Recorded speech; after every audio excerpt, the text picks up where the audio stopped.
BCCI এর উচিত ইন্ডিয়াকে বাংলাদেশে পাঠানো আগস্টে, এবং কি যে একটা সিরিজ খেলার কথা ছিল সেই সিরিজটা খেলানো এবং সেই সিরিজটা আয়োজন করা। কারণ এর আগে কিন্তু তারা খেলবে বলছে, খেলবে বলে এরপরে তারা হঠাৎ কি বলছে, তারা আমরা আর খেলবো না, মানে বাংলাদেশের নিরাপত্তা ঝুঁকিপূর্ণ এবং পাকিস্তানের সাথে যে একটা দ্বন্দ্ব যুদ্ধ লাগছে ওইটার কারণে ওইটার একটা ইস্যু দিয়ে তারা খেলবে না, অস্বীকার করে ফেলছে।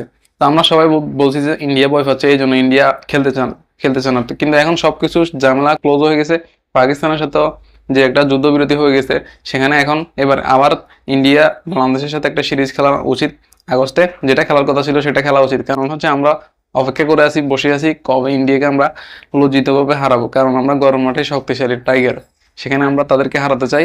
বিসিসিআই এর উচিত, ইন্ডিয়ার উচিত আমাদের দেশে এসে সিরিজ যেটা খেলার কথা ছিল সেটা খেলা আগস্টে।